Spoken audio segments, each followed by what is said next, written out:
Salut les amis, comment vous allez? J'espère que vous allez très bien. Bienvenue dans cette troisième épisode de notre série de vidéos de la mise en pratique de programmation orientée objet basée sur le modèle MVC. Je vous rappelle encore, ici, nous allons mettre en pratique toutes les leçons que nous avons acquises dans la vidéo précédente concernant les bases de la programmation orientée objet. Voilà. Donc ici, nous sommes en train de montrer au fait les notions de base de la programmation orientée, comment utiliser ces notions, les mettre en pratique.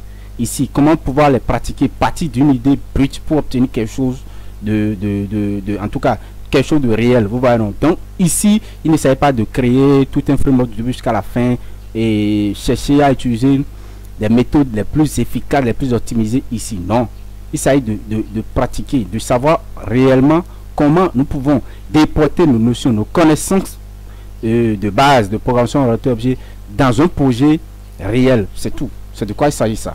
Voilà.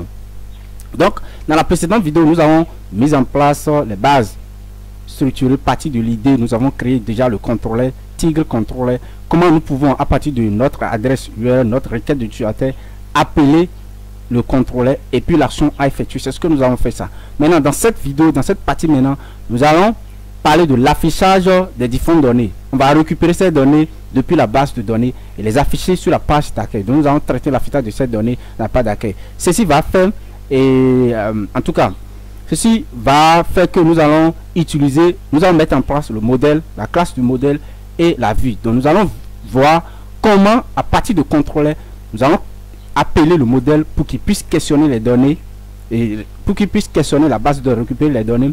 Nous allons traiter ces données maintenant, contrôler ces données, les renvoyer maintenant à la vue maintenant pour pouvoir les afficher. Donc c'est ce qu'on a fait très rapidement ici. Et je vous montre encore le template que nous suivons. Voilà la page d'accueil, comment ça se présente. Vous voyez, non? Dans le template HTML. Ici, on avait récupéré ça depuis le dépôt GitHub. Vous voyez, non? Donc voilà comment ça se présente. C'est ce que nous allons essayer de voir. Comment nous allons récupérer ces données qui se trouvent déjà dans la base de données. Dans la base de données, nous avons déjà les données qui sont ici. Donc je vous montre ça rapidement. Je vous montre ces données rapidement. Donc on se connecte à la base de données un peu. Et puis dans notre table, on va dans blog, dans la base de données blog Tigre YouTube, et nous avons maintenant notre tab Tiger. Et si vous regardez dans la tab Tiger maintenant, nous avons quoi? Nous avons les articles qui sont ici. Nous avons les tigres qui sont ici quand même avec l'image, le nom et puis l'identifiant de l'espèce, c'est-à-dire la catégorie d'espèce, le contenu, tout. Donc nous allons récupérer ces données et faire tout là. Étant dit rapidement, nous allons commencer à faire ça. Donc revenons toujours dans le contrôleur. Dans l'index contrôleur, voilà ce que là où nous étions avant, ce qu'on a fait. Mais c'est pas ça qu'on va faire ici maintenant. On va dire, lorsqu'on appelle la méthode index, qu'est-ce que cette méthode va faire? Tout d'abord, cette méthode va récupérer les données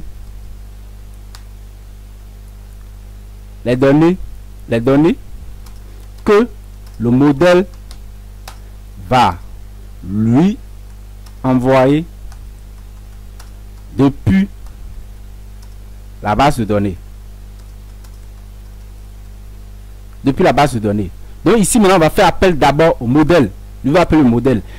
Je vous rappelle que le contrôleur assure le contrôle, la manipulation. Voilà, non? Le contrôle, les actions sur des données. Alors que le modèle ici, c'est lui qui ira questionner la base de données, se connecter à la base de données, récupérer les données et envoyer ces données maintenant au modèle, au contrôleur, que le contrôleur va utiliser maintenant pour pouvoir afficher. C'est tout. Donc après avoir récupéré ces données maintenant, on va passer maintenant à l'affichage de ces données. Donc on va passer au contrôle. S'il y a des choses à contrôler, donc on passe au contrôle et l'affichage des données par le biais de la vue. Donc ici aussi, c'est là maintenant, ça va rentrer dans cette vidéo maintenant là, la classe modèle va entrer en jeu et puis la vue aussi va entrer en jeu. Nous allons voir comment la classe modèle, le modèle peut questionner une base de données, récupérer ces données, renvoyer ces données contrôlées. Comment le contrôleur va savoir quel type de vue il va appeler la vue, mais le renvoyer maintenant ces données pour que la vue puisse s'afficher. Voilà, non. Donc la première chose à faire, il faut qu'on appelle le modèle qui va récupérer ces données. Donc on va maintenant dans le modèle, vous allez dans le modèle ici, Vous allez ici, nous sommes en train de traiter l'entité Tiger. Ici, le Tiger ici, la classe et la table qui est ici est en minuscule et au pluriel. Et là maintenant là, pour créer l'entité qui va manipuler cette table, comme ce qu'on a fait dans Control, on appelle Tiger Controller, on va écrire exactement le nom de la table, mais en singulier. Au singulier plutôt, le nom de la table au singulier sans S qui est ici, tout en mettant la première lettre en majuscule. C'est tout ce qu'on fait ça. Donc on vient ici, on va mettre ici Tiger.php. C'est une classe, donc Tiger.php. Et dedans simplement, on va créer maintenant. Dedans, on va créer une classe. Donc le même classe, la classe va s'appeler Tiger. Cette classe qui s'appelle Tiger, on est ici. Donc dedans maintenant, la première chose à faire, il faut qu'on se connecte à la base de données. Pour se connecter à la base de données, tout ce qu'on va faire, on fait dans une classe, toutes les actions qu'on effectue, tout ce qu'on fait, on les met toujours dans une méthode. Pour ça, on va créer une méthode qui va nous permettre de se connecter à la base de données. Cette méthode sera une méthode et protégée ou bien privée quand même, peu importe. Donc je mets ça protected. C'est pas une méthode qu'on va appeler en dehors de notre classe Tiger. Voilà, non. Donc j'appelle ça méthode protégée ici.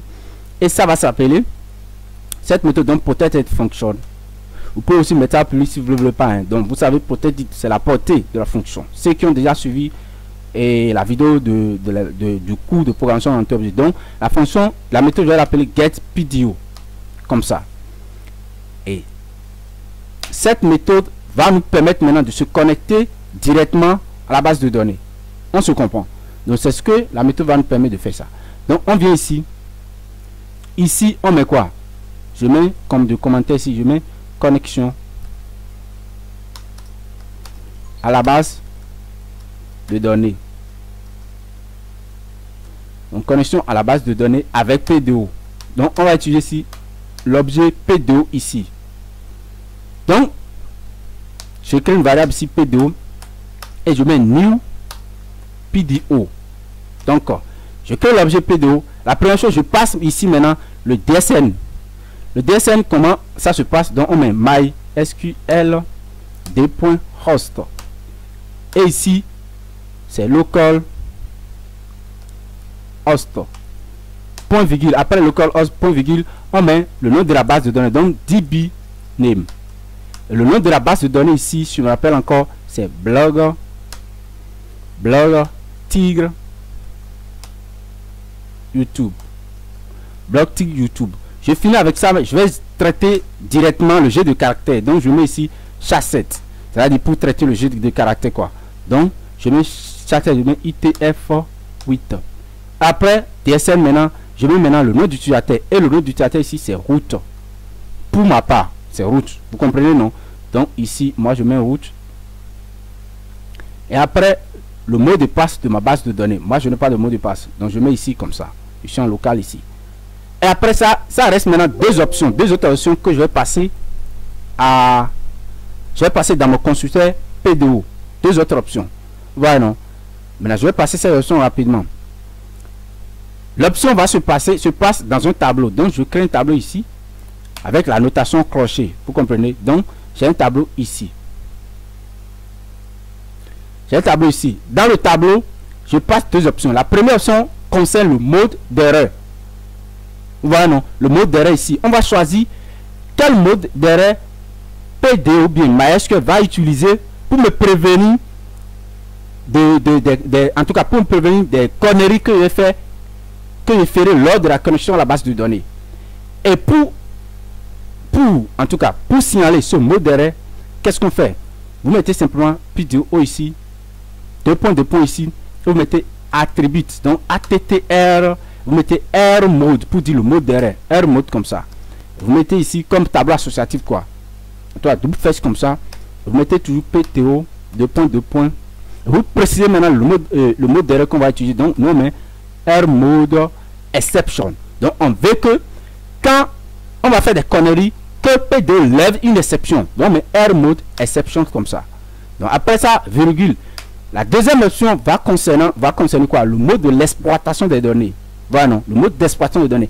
Une fois que mes données sont récupérées, quel mode je vais utiliser pour exploiter des données. Vous savez, si vous utilisez déjà et vous écrivez déjà des requêtes avec PDO, vous allez savoir que par défaut, quand on récupère les données depuis la base de données, ces données seront exploitées sous forme de tableau associatif. On est d'accord? Sous forme de tableau associatif, par défaut. Donc si je ne mets rien ici, même je ne précise pas le mode d'exploitation des données, ça sera sous forme de tableau associatif. Moi ici, quand je suis en train de programmer avec l'orienté objet, je le transforme. Au lieu d'utiliser le mode par défaut, moi j'utilise simplement l'exploitation des données sous forme de tableau d'objet. Au lieu que ça soit sous forme de tableau associatif, moi j'utilise sous forme d'objet. Voilà, non. Donc pour préciser ça, vous mettez ici PDO, attl, toujours attribute, et je mets fetch mode. C'est tout. Donc, je mets ici fetch mode. Le mode d'exploitation des données. Quand je vais fetcher mes données, même si le verbe fetcher n'existe pas en français, là on essaie de traduire ça pour comprendre. C'est comme ça on fait. Donc ici par défaut, vous allez trouver ici le mode fetch assoc, qui veut dire tableau associatif. Mais au lieu d'utiliser fetch assoc, moi je vais utiliser plutôt fetch object. Voilà, non. Donc vous allez utiliser fetch object. Donc vous mettez obj qui veut dire object, c'est tout. Donc je vais utiliser sous forme d'objet. Et une fois que je termine avec ça, je retourne maintenant cette connexion. Donc je mets return ici dans la PDO. Exactement. Donc je termine avec ceci. Voilà. Donc si j'appelle cette fonction maintenant, cette méthode plutôt, je vais me connecter à la base de données. Voilà, non. Donc c'est ce que je fais, exactement ça. Donc, je termine avec ça là. Qu'est-ce que je vais faire maintenant quand je termine avec ceci? Je vais créer maintenant. L'idée c'est quoi? Une fois que je viens ici, il faut que le contrôleur instancie le modèle à utiliser, et sur cette instance, sur l'objet obtenu, qu'il appelle une méthode qui va permettre de récupérer les données depuis la base, toutes les articles, tous les données, ou bien les derniers articles quand même. Voilà, non? Donc moi je vais créer une méthode qui permet de faire ça ici. Donc pour créer la méthode, qu'est-ce que j'ai à faire? Il suffit simplement de mettre ici public function. Pourquoi c'est public? Parce que la méthode sera appelée depuis mon contrôleur qui est ici. Il faut que la méthode soit publique avant d'être appelée depuis le contrôleur qui est ici. C'est pourquoi je le mets en public. Voilà, non. Ceci, il n'y a pas question que je l'appelle depuis le contrôleur. C'est pourquoi je l'ai mis en protégé. Voilà, non. Donc je mets public function et je vais le nommer find all pour dire cherche tout. Cherche tout. Qu'est-ce qu'il veut chercher? Bien sûr, les tigers. On sait que nous sommes dans le modèle tiger. Donc find all. Ici, je viens ici. Et qu'est-ce que je fais? Je vais écrire d'abord ma requête. Donc je mets ici la requête de récupération. Ma requête de récupération. Donc je mets $SQL ici. Et tout ce que j'ai à faire, c'est de faire ici select all from. Le nom de ma table ici maintenant, bien sûr, c'est tiger avec S. Donc select all from tiger et je vais ordonner ça. Donc je mets ici order by. Nous ne sommes pas ici pour apprendre SQL. Hein. J'ai déjà fait toute une vidéo là-dessus. Donc order by. Et ici, on veut donner ça par la date de création. Donc je mets ici created at. Create at là, c'est ici. Vous voyez, non? Cette colonne qui est ici. Voilà. On est d'accord. Donc c'est ça. Et tout ce que j'ai à faire simplement, ici, tout ce que j'ai à faire, c'est de pouvoir, depuis l'objet PDO que j'ai obtenu ici, pouvoir appeler une requête depuis cet objet. Donc comment je vais faire pour appeler cette requête là? Je peux venir ici appeler cette fonction qui est ici. Voilà, non? Appeler la fonction directement ici. Mais moi je ne vais pas faire ça parce que je n'ai pas simplement à récupérer toutes les données. Je vais afficher une seule donnée, je vais supprimer des données, je vais même mettre à jour des données. Donc c'est pas chaque fois que je vais appeler cette fonction qui est ici. Pour ne pas faire ça, chaque fois, je vais dire, lorsqu'on crée l'objet tiger directement, je veux que tu te connectes par défaut à la base de données. Pour faire ça, je vais venir ici. Je vais créer une propriété protégée. Donc je mets protected. Protected et l'objet, la propriété, je vais l'appeler PDO. Et je vais le mettre nul. Ici, ça va être nul. Donc, je vais créer maintenant le constructeur. Donc, public function. Donc, je mets simplement ici le constructeur. Donc, public, c'est public, hein, public function. Et par défaut, le constructeur en PHP, c'est construct. Et voilà.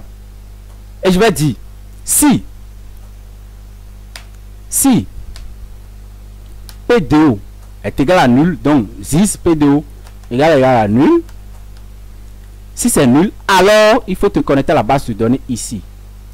Pourquoi je suis en train de vérifier d'abord si c'est nul avant de me connecter? Parce que je ne veux pas que chaque fois qu'on instancie, ou bien chaque fois qu'on appelle l'objet tiger, qu'on se connecte à la base de données. Donc si j'effectue 20 requêtes, je vais me connecter 20 fois à la base de données.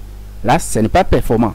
Ça va agir sur, et en tout cas, l'expérience utilisateur. Ici, tout d'abord, nous sommes pas en train de parler de la performance trop des applications, des sites que nous allons créer. Loin de là. L'idée ici, c'est de vous montrer comment pratiquer l'orienté objet ici. Voilà, non. Mais quand même, il faut que qu'on essaie d'utiliser certaines pratiques quand même, même si on ne va pas en tenir compte. Voilà, non. Donc, ici, j'ai dit, si c'est nul, alors connecte-toi à la base de données si ce n'est pas encore fait.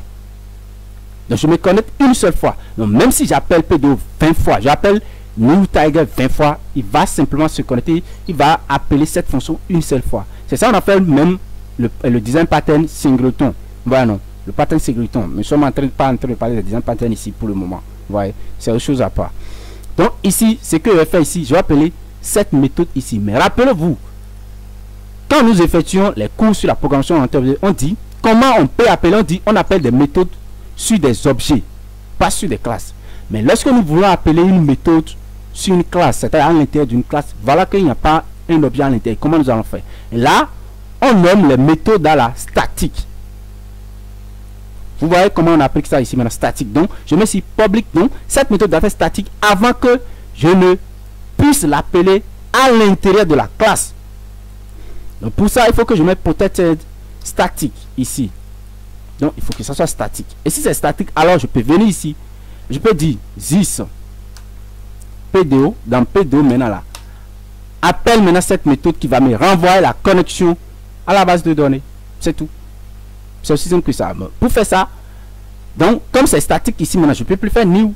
Donc je vais faire ici simplement tiger 2 points. J'appelle maintenant get P2O. Paf. Même si vous mettez 2 points, automatiquement il reconnaît ça. Et c'est tout. Là maintenant, j'ai une seule fois connecté à la base de données. On est d'accord. Donc je reviens ici maintenant. Donc qu'est-ce que j'ai à faire maintenant? Tout ce que j'ai à faire, c'est de créer maintenant une requête. C'est d'exécuter plutôt la requête. Donc je mets ici result. Et sur ça, j'appelle this P2O qui est là. Donc j'aurai déjà P2O par une fois. J'ai déjà créé l'objet avec console ici. Une fois que j'appelle tiger, le modèle tiger, c'est-à-dire automatiquement la connexion sera faite. Donc je n'ai plus besoin de effectuer la connexion manuellement. On est d'accord. Donc je fais ça. Donc une P2O ici et je vais appeler maintenant la méthode query. Et dans query, je vais passer maintenant le statement. Donc je passe SQL. C'est tout. Après, il me demande le mode de récupération des données. J'ai déjà précisé ça ici. Donc je ne peux plus préciser ça ici. Ça devient optionnel. Donc je le fais comme ça. Et une fois que cela est fait, je fouille les résultats. Je fouille maintenant cette variable qui est ici pour pouvoir extraire les données réelles depuis ici. Parce que si je n'ai pas encore les données réelles. Donc je vais le fouiller. Ce que j'ai à faire ici, j'ai dit on fouille la variable result pour extraire les données réelles. C'est tout. Donc pour faire ça simplement, donc je vais l'extraire dans la variable data. Donc dans data maintenant, ce que je fais ici simplement result et j'appelle la méthode fetch all parce que je vais récupérer tous les articles. Donc je mets fetch all. Et une fois que je fais ça, je vais retourner ça maintenant. Donc return $data. C'est tout. Aussi simple que ça. C'est tout. Mais je vais voir si ma méthode maintenant fonctionne. Pour savoir si ma méthode marche très bien, il faut que je vienne ici. Donc lorsque je vais faire récupération des données ici, je vais créer ici d'abord. Il faut que je crée d'abord l'objet tiger. J'instancie l'objet tiger. Pour instancier ça, l'objet se trouve dans un autre fichier ici. Donc vous savez ce qu'il faut faire. Je viens ici, il faut faire que je fasse require once. Donc require once. Je mets ici je vais d'un cran, je mets modèle et Tiger. C'est aussi simple que ça. Je vais venir ici. Là maintenant, je peux appeler maintenant le modèle Tiger. Donc je mets modèle Tiger ou bien je mets simplement modèle ici. Et ce modèle, je mets New Tiger.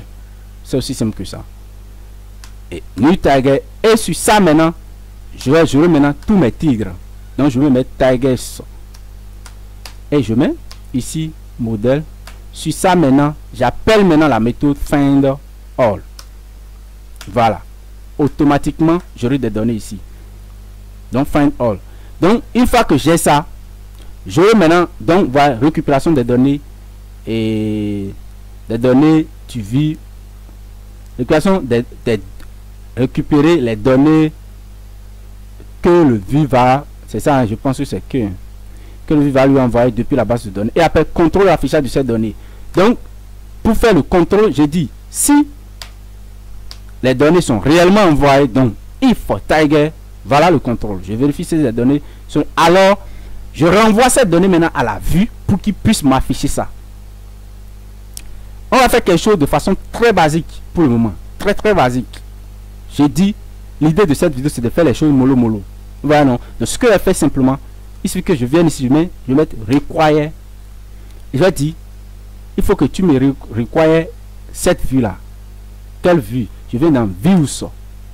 Et dans views maintenant, je vais dans la vue.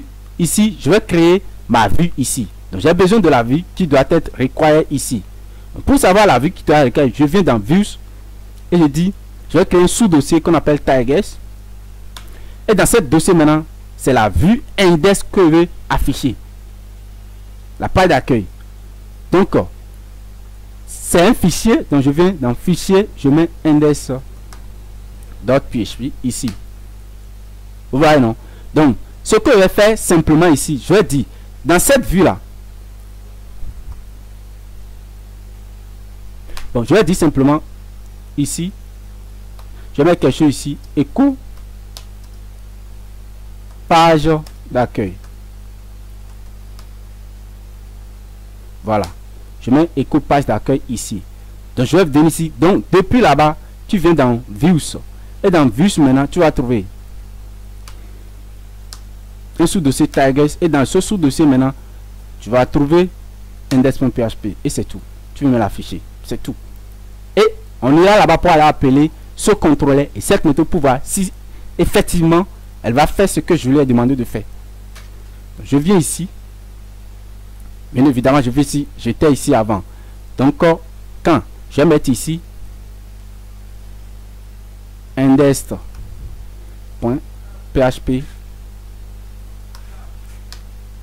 contrôleur égale Tiger et action égale index. Je fais ça, paf ici. Il dit require modèle Tiger file to open no source à directory. Donc il dit il ne retrouve pas le modèle Tiger ici que j'ai mal demandé, qui ne retrouve pas un modèle qui s'appelle Tiger ici. C'est pas grave. Je reviens ici. Je vais où est-ce que j'ai fait l'erreur là. Je lui ai dit de m'afficher tiger.php ici. Et c'est ça, lui me dit qu'il ne retrouve pas. On va essayer de voir si il est en train de mentir ou pas.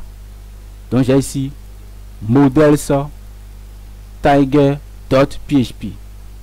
Et dans ça, j'ai la classe tiger. Et pourquoi il me dit qu'il ne retrouve pas ça?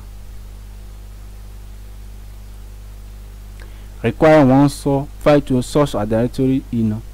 Il dit no source file or directory in Tiger control line 2 ligne 2 ici qui ne retrouve pas ceci. On va essayer de voir ce qui se passe. Bon, avouons-le, je ne sais pas encore où se trouve l'erreur parce que j'ai mon dossier ici, j'ai mon dossier ici. On va essayer de chercher, ne vous inquiétez pas. Ouais, bien sûr, bien sûr. Rappelez-vous, exactement, c'est même bon que, c'est même mieux que cette erreur-là soit affichée. Voilà, non. Rappelez-vous, on a dit tout à l'heure que tout ce qu'on fait, tout ce qu'on effectue ici, tout ce qu'on fait là, tout se passe sur la page index.php. Voilà, nous sommes toujours sur index.php. Nous ne sommes pas sur Tiger controller.php. Vous voyez, non, donc nous sommes toujours ici. Toujours ici. Donc, on ne peut pas, le require qu'on veut faire ici, on ne peut pas considérer que nous sommes dans le fichier Tiger controller pour faire le require du fichier. Voilà, pour copier, pour donner plutôt le chemin de ces fichiers. Parce que ici, le navigateur ne va pas comprendre ça comme ça. Le navigateur va comprendre que lui, il est sur index.php. Et si nous sommes dans index.php, regardez le niveau d'index.php, là où index.php se trouve et là où se trouve modèle. Au fait, les deux se trouvent dans le même dossier. Par conséquent, je ne monte pas d'un cran ici. Donc, j'enlève ceci, ici.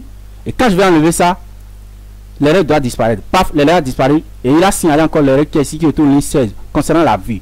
Et je reviens ici encore, je fais encore la même chose, j'enlève tout. Vous voyez, non? Donc, c'est même l'importance d'utiliser, de coder sa page, de coder son projet, son site sur une seule page, des sites à page unique. C'est même bon de faire ça comme ça. Voilà, non? Tout ce que je fais ça sur une seule page. Tout. Voilà, non? Même les chemins, tout ça là, rien ne devient plus compliqué. Tout devient facile à faire. Les chemins deviennent faciles. Peu importe où je me trouve. Voilà. Donc, quand je fais ça ici, tout disparaît et il me quoi? Page d'accueil. Vous voyez? La page d'accueil doit s'afficher sur quoi? Sur dans vie index.php. C'est là que j'ai mis page d'accueil. Si on met page d'accueil, blablabla ici maintenant, ça dépend, vous allez voir. Il va ajouter blablabla là. Et ça marche comme ça. Donc, ce qu'il me faut, ce n'est pas d'écrire accueil quoi, mais c'est de récupérer les données, d'afficher ces données ici. Je vais voir. L'idée, c'est que lorsque vous faites comme ça, vous faites require quelque chose, c'est tout comme si vous venez ici, vous copiez tout ce qui se trouve à l'intérieur du fichier index.php et vous le collez à l'intérieur de la méthode index. Et par conséquent, tout ce qui se trouve à l'intérieur ici et tout ce qui se trouve en haut ici sont au même niveau de visibilité. Les trucs qui se trouvent dans index.php peuvent voir toutes les méthodes, tous les éléments qui sont ici, c'est-à-dire toutes les valeurs qui sont ici. Du coup, je peux directement, à partir d'index.php, chercher à afficher même Tiger. Pour vous montrer ça, ce que je suis en train, je viens ici, je fais vadop et je mets vadop ici et de là, j'essaie d'afficher Tiger ici. Et on va voir si ça va marcher. Et ça marche maintenant, vous allez voir, vous allez comprendre ce que je suis en train de dire. Voilà, vous voyez. Donc, depuis index.php ici, j'affiche ceci. Tout comme si cette variable se trouve à l'intérieur d'ici. Ce qui n'est pas, ce qui ne se trouve pas en réalité, ça veut dire que physiquement, ça ne se trouve pas. Mais de façon comment elle va dire, quel mot va utiliser même, de façon programmatique là, je ne sais pas si ça existe. Hein. Donc, de cette façon, ça existe quand même. Vous voyez, non? Et voilà, vous voyez comment c'est sympa de coder de façon orientée objet. Donc, mais est-ce que c'est ça qu'on veut avoir? C'est ce que nous voulons avoir, ça. C'est notre exemple, ça. Donc, ce qu'on va faire simplement, on vient ici, dans le template ici. Vous allez, ce que vous allez faire, vous allez venir ici, vous venez sur index, vous allez faire copie, comme ça. Vous venez ici, vous allez coller tout dedans, comme ça. Et après, il faut qu'on change les chemins qui sont ici. Il faut qu'on change ces chemins. Pour faire ça, vous venez ici, dans template asset, et dans l'image aussi, vous allez copier tout ce qui est là. Vous faites clic droit, copie. Et quand vous faites ça, vous fermez template. Vous allez venir dans, vous allez créer maintenant un dossier public ici, comme je l'ai fait ici, un dossier public. Vous créez un dossier public. Dans ce dossier public maintenant, vous allez coller maintenant tout ce qu'on a copié là-bas. Donc, paste. Donc, vous pastez tout ici. Donc, on aura accès à tout ça. Et du coup, il faut qu'on change maintenant les chemins, les différents chemins qui sont ici. Parce que ces chemins ne se retrouvent plus dans template, mais plutôt dans public ici. Voilà, non? Donc, tout ce que j'ai à faire ici, je vais créer plutôt une variable globale. Donc, je viens, je ferme ici. Je ferme aussi Tiger. Je ferme même Tiger controller. Je ferme tout. Moi, je vais venir dans index ici. Et dans index, je vais créer une variable globale. Pour créer une variable globale, on met toujours, on appelle la fonction define. Define. Et je mets ici define ici. Je donne le nom de la constante. Je vais nommer ça. Je vais copier la base de mon URL. Donc, base URL. Et sa valeur sera quoi? Vous venez simplement ici. Et vous allez prendre la base de l'URL qui est ici. J'enlève tout ce qui est ici. J'enlève tout ça là.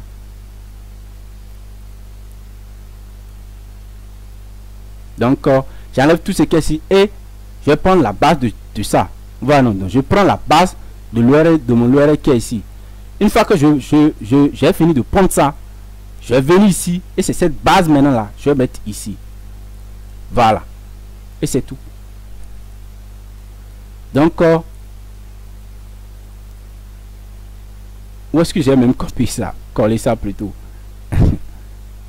Je devrais coller ça ici. Voilà. Donc, je colle ça dans Define.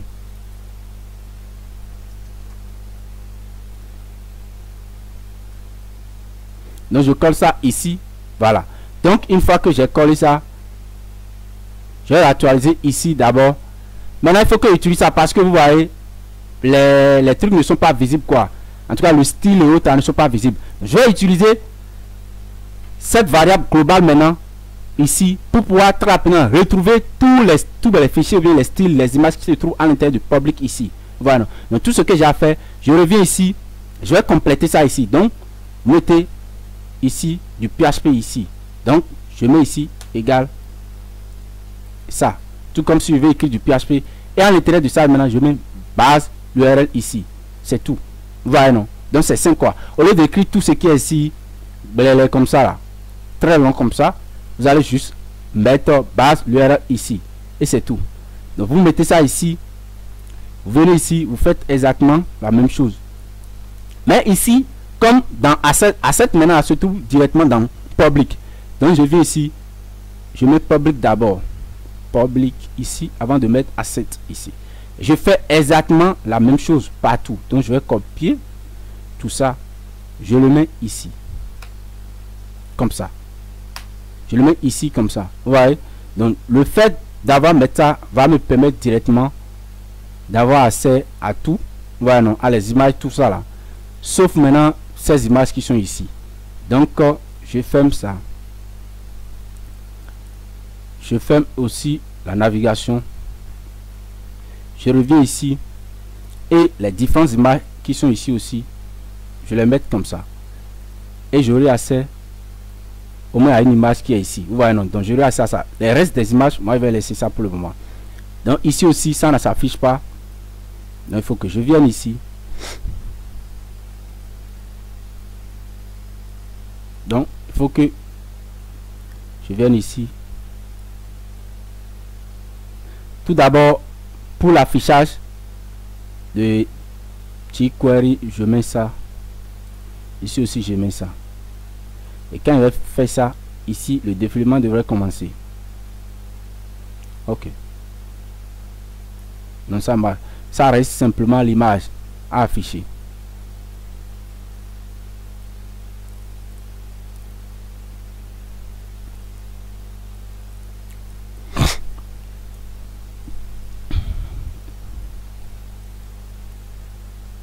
Donc,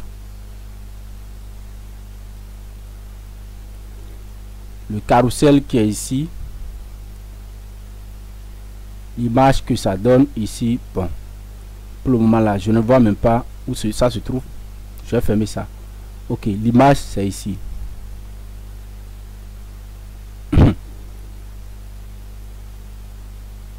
Voilà.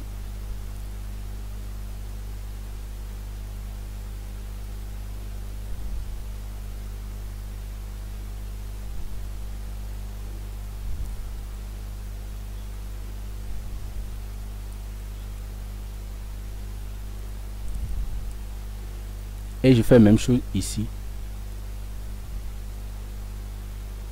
Je ferme ça. Et je pense que j'ai assez à ça. Donc, les données que j'ai, je vais même enlever tout ce qui est ici pour le moment. Donc, j'enlève tout ça. Dans section, tout ça là. Je vais en haut. Ici aussi, dans cette section aussi. Les catégories. Maintenant, plutôt dans ceci maintenant. Dans ceci, je ferme aussi ça. Et les derniers articles. Pour derniers articles maintenant. Donc, j'ai plus de 6 ou bien 7 articles à afficher. Et ces 7 articles maintenant, je vais enlever tout jusqu'à ce que ça va rester simplement un. comme ça. Voilà, non. Ça va laisser un ici. Et j'ai ça la seule. Voilà. Maintenant, tout ce que j'ai à faire maintenant, c'est de boucler sur tous les articles que j'ai récupérés depuis la base et de les afficher ici, rapidement. Donc, pour faire ça, j'ouvre ici maintenant. J'ai accès à ma variable Tigers ici. Ou bien, donc, sur Tigers, j'ai quoi et quoi? J'ai d'abord l'image, le nom, le type d'espèce, le contenu, la date de création. C'est tout ce que j'ai à faire ça. Donc, voilà. Première chose ici, c'est l'image de ça que j'affiche. Donc, je viens ici, base URL. Et ici, au lieu d'afficher ce qui est comme ça, je n'affiche pas ça comme ça. Mais plutôt, je reviens ici.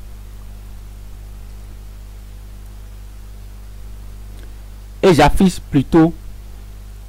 Tout d'abord, je vais boucler maintenant sur tout d'abord. Donc, je viens ici. Je vais venir ici. Et je mets ici. PHP ici. Et je vais utiliser maintenant la boucle for each. Donc je mets for each Tigers, la variable Tigers là, as, maintenant au singulier, Tiger. Et je mets 2 points ici.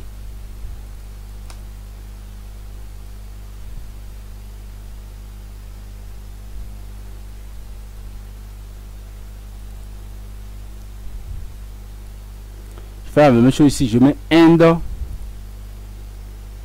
for each, c'est tout. Et pour le end, au lieu de mettre ici, je mets ça là. Et je crois que c'est bon. Et c'est tout ça, je copie ici maintenant. Je le mets à l'intérieur ici.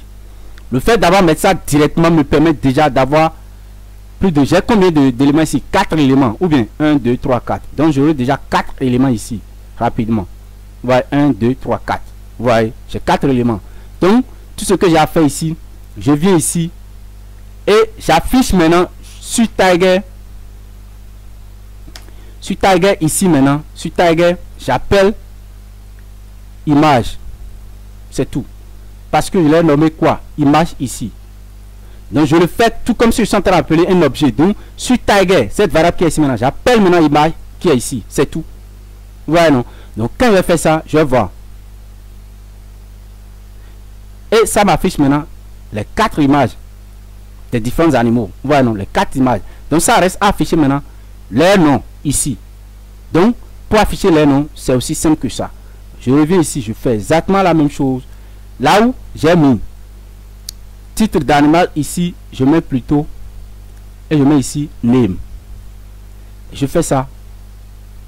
Paf, vous voyez, donc j'ai le nom de chaque élément ici. J'ai le nom ici. Donc j'enlève ça. Ça là. Et puis j'ai le nom de chaque élément. Tigerman, Torah, Nepal, Smoky. Et c'est ça. Vous voyez. Quand on va Tigerman, Torah, Nepal, Smoky. Voilà, non. Donc, parce qu'on a dit pas l'ordre de la création de la date, mais on va afficher le plus récent jusqu'au plus ancien. Parce qu'on a dit les derniers articles. Donc il faut qu'on affiche du plus récent au plus ancien. Oh, ici ça a commencé par le plus ancien. Ce que j'ai créé premièrement, c'est Tigerman. Ça devrait commencer par ici. Pour faire ça, il faut que je vienne dans modèle ici. Dans modèle ici. Dans Tiger, j'ai dit order by create art et je dis de façon décroissante. Donc je mets desk. C'est tout.